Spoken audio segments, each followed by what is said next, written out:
El deseado de todas las gentes, capítulo 65, Cristo purifica de nuevo el templo, parte 1.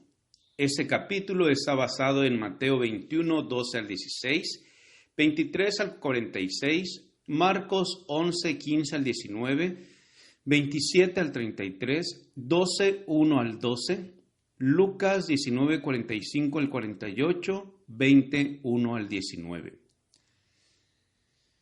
Al comenzar su ministerio, Cristo había echado del templo a los que lo contaminaban con su tráfico profano, y su porte severo y semejante al de Dios había infundido terror al corazón de los maquinadores traficantes. Al final de su misión, vino de nuevo al templo y lo halló tan profanado como antes. El estado de cosas era peor aún que entonces. El atrio exterior del templo parecía un amplio corral de ganado. Con los gritos de los animales y el ruido metálico de las monedas, se mezclaba el clamoreo de los airados altercados de los traficantes, y en medio de ellos se oían las voces de los hombres ocupados en los sagrados oficios. Los mismos dignatarios del templo se ocupaban en comprar y vender y en cambiar dinero. Estaban tan completamente dominados por su afán de lucrar que a la vista de Dios no eran mejores que los ladrones. Los sacerdotes y gobernantes consideraban liviana cosa la solemnidad de la obra que debían realizar. En cada Pascua y fiesta de las cabañas se mataban miles de animales, y los sacerdotes recogían la sangre y la derramaban sobre el altar. Los judíos se habían familiarizado con el ofrecimiento de la sangre hasta perder casi de vista el hecho de que era el pecado el que hacía necesario todo este derramamiento de sangre de animales.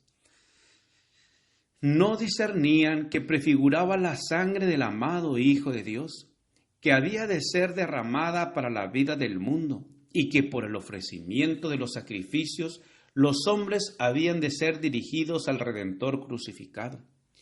Jesús miró las inocentes víctimas de los sacrificios y vio cómo los judíos habían convertido estas grandes convocaciones en escenas de derramamiento de sangre y crueldad. En lugar de sentir humilde arrepentimiento del pecado, habían multiplicado los sacrificios de animales como si Dios pudiera ser honrado por un servicio que no nacía del corazón. Los sacerdotes y gobernantes habían endurecido sus corazones con el egoísmo y la avaricia. Habían convertido en medio de ganancia los mismos símbolos que señalaban al Cordero de Dios. Así se habían destruido en gran medida a los ojos del pueblo la santidad del ritual de los sacrificios. Esto despertó la indignación de Jesús. Él sabía que su sangre, que pronto había de ser derramada por los pecados del mundo, no sería más apreciada por los sacerdotes y ancianos que la sangre de los animales que ellos vertían constantemente.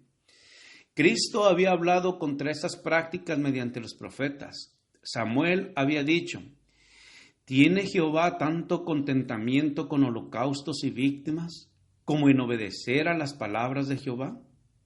Ciertamente el obedecer es mejor que los sacrificios y el prestar atención que el cebo de los carneros.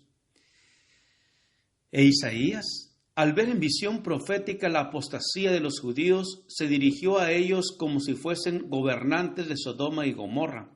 Príncipes de Sodoma, oíd palabras de Jehová. Escuchad la ley de nuestro Dios, pueblo de Gomorra. ¿Para qué a mí, dice Jehová, la multitud de vuestros sacrificios? Harto estoy de holocaustos de carneros y de cebo de animales gruesos. No quiero sangre de bueyes, ni de ovejas, ni de machos cabríos. ¿Quién demandó esto de vuestras manos, cuando vinieses a presentaros delante de mí para hollar mis atrios? Lavad, limpiaos, quitad la iniquidad de vuestras obras de ante mis ojos, y dejad de hacer lo malo. Aprended a hacer el bien, buscad juicio, restituid al agraviado, oíd en derecho al huérfano, amparada a la viuda. El mismo que había dado estas profecías repetía ahora por última vez la amonestación. En cumplimiento de la profecía, el pueblo había proclamado rey de Israel a Jesús.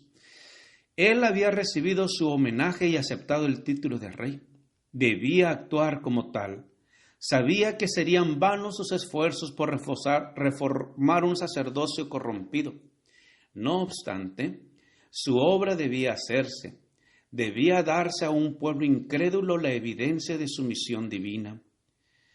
De nuevo la mirada penetrante de Jesús recorrió los profanados atrios del templo.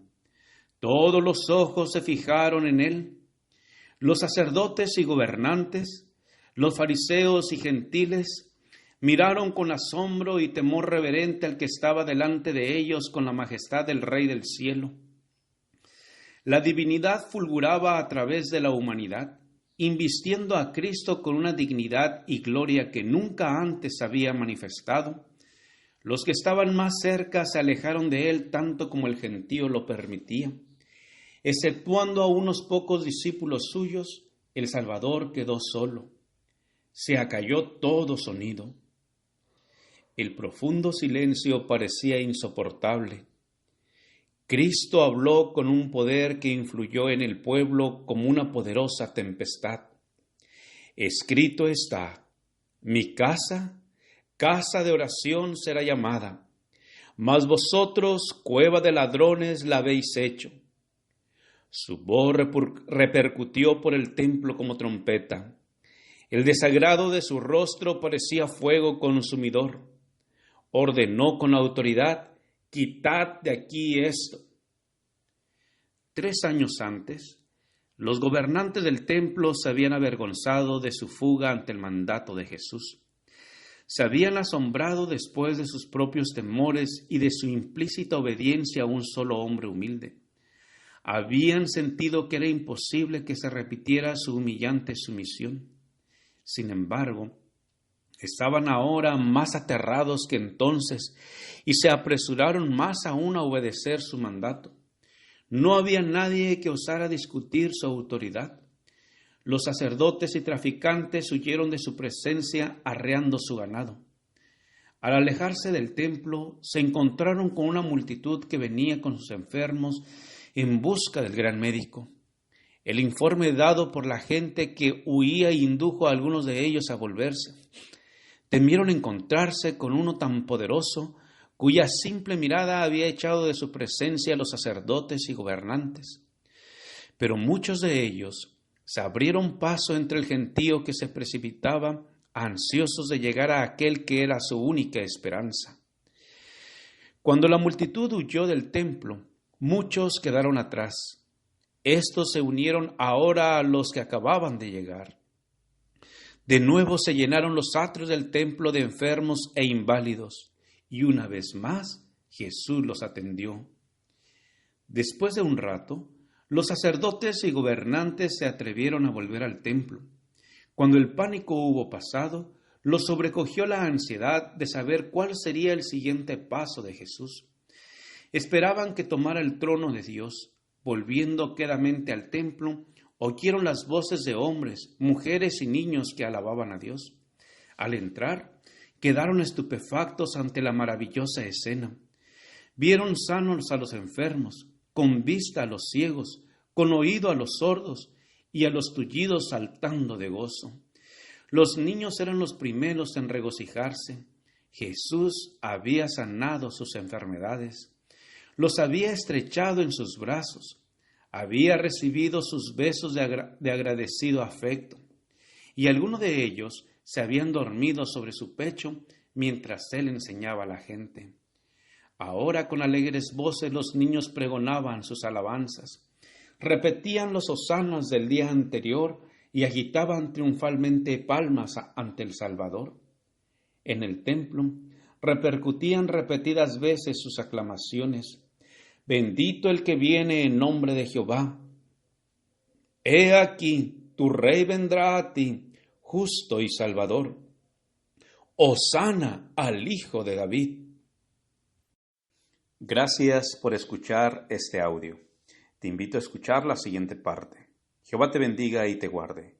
Con aprecio, Pastor Juan Manuel Flores Espinosa.